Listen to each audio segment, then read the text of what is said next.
So, graphic descriptions of violence, fetal abduction, and disturbing psychological manipulation. That is your content warning for today. There's a lot going on in here. So, let's set the tone of October 9th, 2020. A Texas state trooper pulls over a speeding car on the side of a rural highway. Inside's a woman holding a newborn baby in her lap. The umbilical cord is still attached and it's dangling from her pants, and blood, it's everywhere. So she tells the officers she's just given birth. But here's the thing, the baby isn't breathing, and the blood, it isn't hers. So, welcome to Behind the Lies. It's Sarah and Jessica. We said it opposite because we're a little special. So today we're diving into a case that has left true crime communities absolutely reeling. And if you've just finished Netflix Maternal Instinct, you know exactly why we're still trying to process this. And what in the hell did we watch? So joining me is someone after watching the documentary and needed to talk this through. And that's you. Yes. Hey, everyone. Yeah. So to get serious here, I did just finish it. And honestly, I don't know what to do with what I saw throughout that documentary. The way the woman moved through the world, the way she fooled everyone, it makes you question how well you really know your friends or anyone. I say that all the time. I really don't think you can ever know. You just have to hope and follow your instincts. Do you say that about me? Actually, no. I'm pretty open book. Yeah. And I think you can kind of tell that. Like if you're a people person, you can kind of figure people out a little bit. But we tell too much of the story. It's interesting. So that's exactly where we need to start, because what we're about to discuss isn't just about crime. It's about deception. So complete, so layered, and it spans over years. And it's about a woman who constructed an entire reality and the devastating cost of the maintaining the lies, because it left everyone just completely baffled. Like everyone's like, oh my God. And some people's lives were literally ruined. Yes. So let's talk about Taylor Parker. She's 28 years old in 2020. And she came from what appeared to be a well to do family in East Texas. Her mother had oil money and they lived comfortably. On the surface, she was charismatic, attractive, and the kind of person who drew you in. But let me say, they did show pictures of her when she was younger, and she did look like she was a bit overweight. And sometimes I do wonder, maybe teased or had like a rough, those are important times of our lives. And that's why I think people take bullying so seriously. And that is what gets me. She wasn't some obvious outcast. Well, today, maybe in the past, but she was likable. She posts on social media like any other women in relationships. She'd put baby bump photos, ultrasound images, updates about her pregnancy. People commented, congratulating her. They threw her baby showers. They truly believed her. And that's the first layer of this that I think we need to kind of sit with for a second, because the documentary reveals something that makes your stomach drop. Taylor Parker was not pregnant. In fact, she had had a hysterectomy years prior. And she faked not one, but multiple pregnancies. She also had 2 living children that she didn't have custody of and really didn't even parent. And here she was pretending to be pregnant again. For what, though? Just to keep a man? I think so, actually. So that's Wade Griffin. He is a local hog trapper from East Texas, which seems so surreal to me that people do this. Right? Like, you're a hog Country trapper? people. I love it. So he met Taylor, fell in love, and within months she was pregnant with his child. That sounds like my story with Ron. So let's not take this too far. No. So he was excited, sort of. I think that's a good back and forth of excited and yet kind of not excited. So he was going to be a father and he had no idea what he was walking into, this giant nightmare. That poor man. That's what I kept thinking while watching. He was just so nice because he wanted a family, and she looked at him and saw an opportunity, not a partner, a prop in her storyline. Yeah, that is super depressing. So, here's where we need to talk about the psychology because this is where online discussions are getting really intense. People are asking, was this Munchausen syndrome? Was this just a psychopath? Were there any diagnoses prior? I Right? don't Like, know. that's my question. Has she ever been formally evaluated? Because the disconnect is staggering. She didn't just lie, she believed her Mhm. own lies, She did. or at least she performed a belief so convincingly that you can't tell the difference. One of the two. Yeah. So, from everything we know that I've dug through, psychological evaluations from the trial, Taylor Parker has never received a formal clinical diagnosis. So, that's been made public. And the defense tried to argue that she had a dissociative episode, that she wasn't in her right mind. But the prosecution presented something chilling evidence that she had been researching on how to perform a cesarean, C-section, cesarean, oh, whatever, on her phone. So if you're researching that, there's no way you don't have a right mind to know what you're doing Yeah, like is she not knows right. she's going to cut someone open and it's not herself. So, weeks before the murder, she watched videos, she read medical guides, and this wasn't an impulse. This was definite planning. That changes everything, in my opinion. That's not a break from reality. That's preparation. It She's is. preparing to steal a baby. That's someone who knows exactly what they're doing and they do not care. That's my opinion. I think you're right. So let's talk about Reagan Simmons Hancock. Because in so many true crime stories, the victim becomes like a secondary spectacle of the perpetrator. And we can't let that happen here. Right. Devastating. Reagan was 21 years old. She had already had a child. She was 36 weeks pregnant, so closer to her due date. She was in her own home in New Boston, Texas, just living her life. She had no idea that someone had been watching her, planning around her, deciding that her baby was the solution to a problem she didn't create. Yeah. So the details of what happened on October 9th, 2020 are, I need to warn you, a bit graphic. But I think we have to face, what she's done and everyone needs to know because it could happen at any point in time, which now we all know. I mean, Right? 2020 was not that long ago, and we've heard stories about this for years.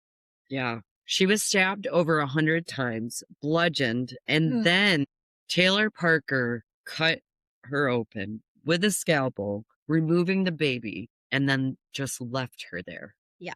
This is where the medical examiner testified that Reagan was still alive during parts of the attack and that she fought back and that she knew this was happening to her. I hate it. Couldn't imagine. So I keep thinking about that, like about, being in your own home. You're 8.5 months pregnant and you're realizing that someone has come to take your child from your body. And that kind of violation is like beyond comprehension. In the baby, Braxlyn Sage Hancock, she had a name. She was already dead when Taylor was pulled over. The umbilical cord was attached to Taylor, not to Reagan anymore. She had killed them both, a mother and her unborn. Yeah. So the police stopped Taylor on the highway. She was doing her whole performance and she had the baby cradled like it was her own and she was a new mother. She told them she had just given birth and she was committing to the lie, even as the evidence was literally in her lap. And that's what I can't shake. The performance of it all. She wasn't panicked. She wasn't fleeing in any way that suggested guilt. She was continuing her story. Like if she acted hard enough, reality would bend to accommodate her. Like I could like she's like, "Why are you just sitting here?" And at that point in the film, I don't think we even knew for sure what happened, so we were Yeah. I was like, curious. oh, huh? Yeah. So let's talk about the architecture of deception because the deception here is staggering. So Taylor didn't just wake up one day and decide to fake her pregnancy. This was a years long performance art piece of manipulation.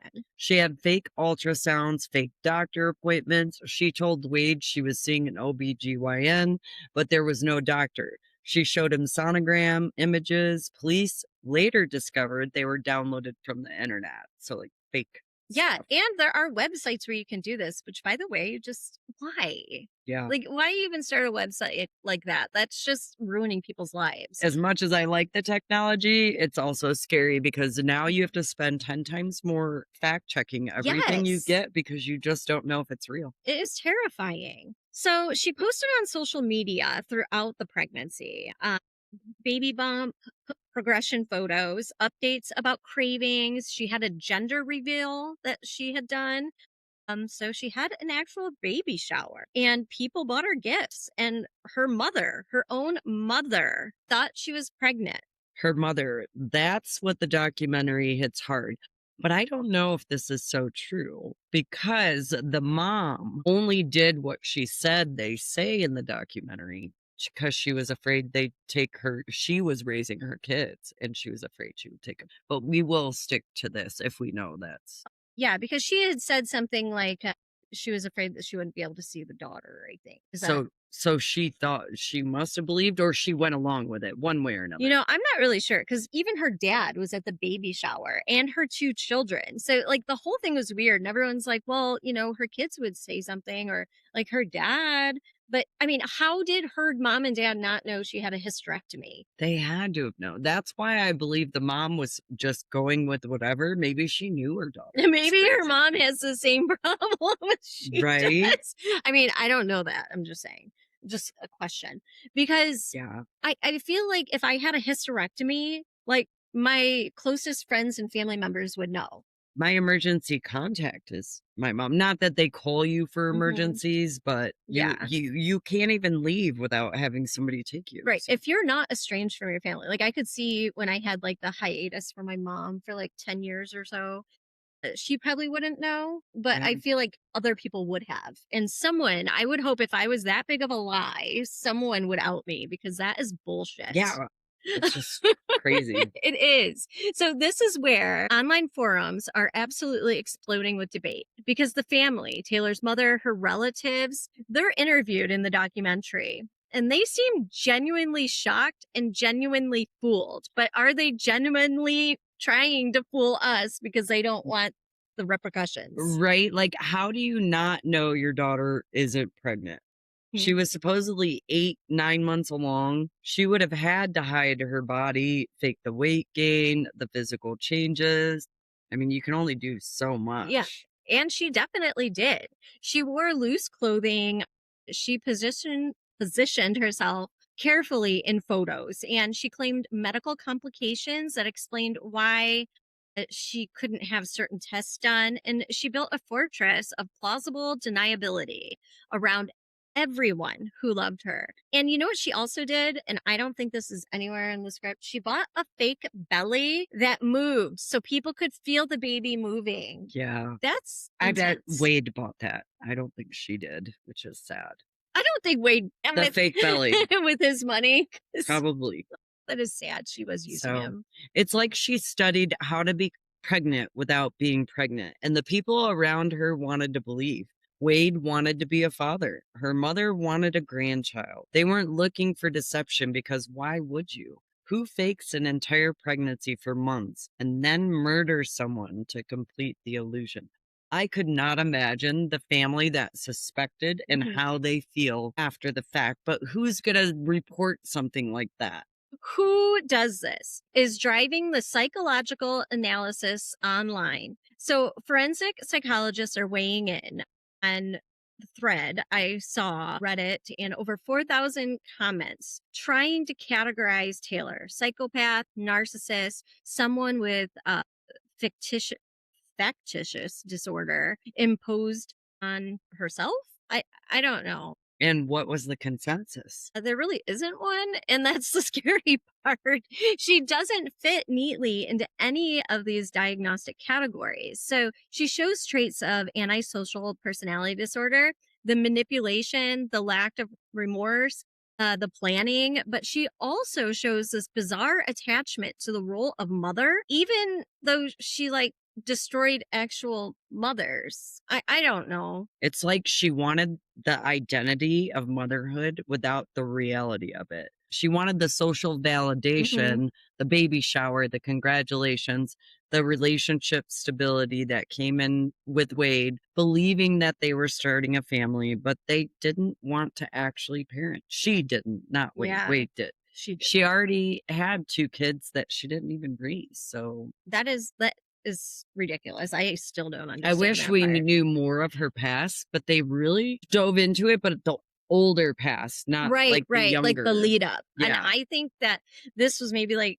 a quick documentary. I don't know, but I would love to hear more about what I'm sure if happened we started looking back into it, then. we might find more. Yeah, I did see something too. Like my grandparents lived in Texarkana, so I always kind of hone in on that. And I saw something in the documentary, like maybe she had lived in Texarkana for a bit, or something about Texarkana in there for all of you Yeah. Texarkanians. So the contradiction that breaks your brain is that she abandoned the 2 living children to the care of others, but she's willing to kill for a third that didn't even exist. So what does that say about how she understood motherhood? I mean, I don't. How did he know she even had 2 kids? Like, did he know that? Because right there is a red flag that why would you have a child with somebody that didn't even raise her own kids? Either way.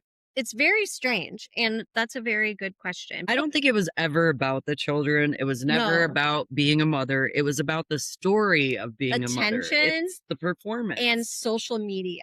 Yep. Yeah, I really think it had a lot to do with that. The way it made her look to other people. However, her friends even knew she was a mom that failed as a mom. So Yeah. Yeah. everybody knows the truth always comes out somehow. Yeah. So Taylor Parker was arrested on October 9th, 2020. She was charged with capital murder and capital murder of an unborn child 2 years later. Yes. So 2 years, she sat in jail for 2 years. And according to reports from people who visited her, she maintained her innocence the entire time. She had explanations for everything. She had a story for everything. And she was still definitely performing. That really makes you question a lot of things. Like when you, like the Menendez brothers, like people really wondered if like they really did that or if they were lying. But the fact that people can stick with their lies for so long, it Sometimes really you makes you believe your question. own. So then you got people that believe their own lies Yeah. after so long that they're really not meaning it. So the prosecution presented evidence that was overwhelming. So the phone searches, the scalpel purchases, the timeline that put her at Reagan's house, and the physical evidence, Reagan's blood on Taylor's clothes and under her fingernails. Thank God for that. In the defense, Yeah. what could they possibly say about that? I don't know. I did not watch this trial. I did not even know this had even happened until I saw Then this how are you saying documentary. the next line? Well, because I didn't make this up completely by myself, but they did argue in the trial that Taylor had a history of trauma and that she disassociated and that she wasn't in her right mind and that she tried to create reasonable doubt about her intent. But here's what destroyed the defense. Taylor Parker took the stand. Of course she did. Because she's a storyteller. That makes so much sense. I'm shocked over this. So tell me more. So, according to court reports and observers, she was composed, articulate. She told her story with tears at appropriate moments. She never broke character. Even on the stand, facing life in prison or death, she was still performing. Like, I would have broke down at this point. I would be like, okay, let's just put it all out there because who cares now? That takes a special kind of, I mean, I don't even know what to call it. Delusion, calculation, a little bit of both. All those things. So the jury deliberated for less than 2 hours. Which is way shorter than the 2 years it took to get to trial. My gosh. They found her guilty of capital murder. And then during the penalty phase, she was sentenced to her death. Which shocks me, actually, but I think she deserves it. Yeah. But it does shock me. Texas is a bit hardcore, though. They're different than other states. So as of today, she is on death row right now in Texas, which actually executes people. Her appeals, whoa.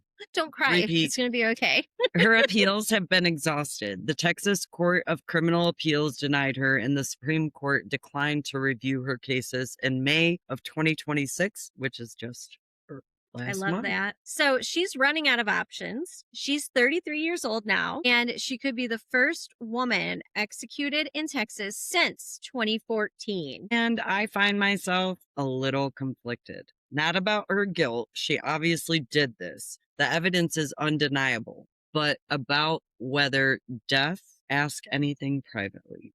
Yeah, I don't know what to ask you privately about it, But but I do think a lot of people get upset with the death penalty because they're like, don't you think people can change? Like, you shouldn't have it. I feel like she has an issue. She, And if yes. she's been to You gonna psychological, turn like towards, you know? if she's been to people that have tested and studied, and Mm-hmm. I feel like she'll never change who she is. She could maybe change because I Yeah. change. But But I I don't also think don't you think I were was that doing, diabolical. yeah, I think it's a little different with that Oh, situation yeah, there's because got to be something there. your lies would not kill somebody, No. or I your would lies feel would never be drawn out to the point of, I say way too many I'm sorries in a day to actually do something that big because I don't even know what I would do then. That's so tough. yeah. I don't know. I would feel so bad. I mean, I hope she's sitting in her cell like really pissed at herself for being such Yeah. an asshole. Remorse. Now, if I seen remorse or if she admitted it, but she basically is trying to blame it on whatever she. Because poor baby. It was far enough along to where it could have survived in a regular birthing scenario. That is so depressing. That makes me really mad. And just the So whole she thing. killed 2 people Yeah. and lost her guy. So there's got to be something And that guy's mental. mom, she was like, I felt kind of bad because I was like, poor Wade. All the mom kept saying was, you know, I really wish he would have listened to me because now he's kind of like more of a recluse because he doesn't want to leave his house. Everyone notices him, everyone judges him. Like, look at us. We're over here analyzing I him. mean, I would kind of second guess. Like, my thought would be, how could you not see the signs from the beginning? Like, if she had 2 kids, she didn't raise, the first thing when she told me I red was flag pregnant one. is, well, first thing, I don't think I'd try and start a family without asking the questions to get to the bottom of, maybe there's a reason why she didn't raise her kids. I mean, Well, give the benefit of the I doubt, think but did he even ask I her? don't even think we need to talk about any of that. I think we need to go back to the fact that he knew she wasn't taking care of 2 of her children. Is that the kind of person you want in your life? Not no. And it's so funny because my mom said that to me once. I've learned this thought process from my mother because my grandfather married a girl that had like 5 kids or 4 kids. And He the adopted dad them. no, the dad had custody of them. And my mom's like, what mother doesn't have custody of her own children? And so this has been like ingrained in my brain for like my whole life. So if a mom doesn't have her kids, I'm automatically like, there's something freaking wrong with you. Which And there that's might me. be, There may I don't be know. a reason, but But what? I mean, I want to hear. Yeah. 1, But what? 2. Tell 2 me if is you're a not lot. raising your kids, like why? Like, Yeah. is there like a better thing that I'm just not thinking of in my horrible generalization of this? Tell me. Yeah, I'd like to know. I do. Now, is there anything else we want to talk about it? Because we have really not talked about it ourselves. Like, you know, Yeah. I think it's funny how Wade's bosses, so they must own a company of some sort. Of course, granted, he's a trapper, a hog trapper. And so his bosses just must own a hog trapping company. Yeah. I don't know. Okay, anyway. Which she did like set up even that. Like, so if she's that mental, she got him to drive like all these, what is he called? Sheeps, goats, whatever they are. Pigs. She got him and booked him this fake gig, had him drive to it so that he would miss her appointment. Like, you're going to have the baby. No, you got to go deliver these. We need money. And, Oh my God. Yeah, she did something else. Then he got there and they're like, we didn't set this up. It was all a lie. Oh, the car. Yeah. She gifted a damn car to Wade's mom. Oh, yeah. And All the money stuff. Looking for a car. And then all of a sudden one shows up and she goes, oh, I'm going to be a millionaire. Here's the keys. Yeah. And then it got repoed like days later. And she was trying to explain it away. But I was like, how do you explain away a car that just got repoed and you gave it as a gift? I would be heartbroken for me breaking someone's heart. Yeah. I didn't get like that. when I knew somebody that would rent like a gaming system and then not pay his rental bill, and then there goes the kid's gaming system. We talked Oh, about that a long time. yeah, and that But is sad. I mean, I get it's fun for a minute, but it's really sad when they're older and have the realization of this is the way my person was conducting their life. I don't know, but I mean, we all change, and I think you told me he's changed. yeah, So, yeah, and that's what I'm saying. That's why I kind of sometimes want to give people the benefit of the doubt right. because if you're in a bad situation where you're poor, you don't have the money, you don't have the means, maybe you're not smart enough to really understand a lot of things. Can you gain that knowledge later? Yes. Are you in a better circumstance and you don't have to be so conniving anymore? Like maybe she was trying to get herself to that point to where she didn't have to be conniving anymore, Yeah. but she took it way too far. Way too far.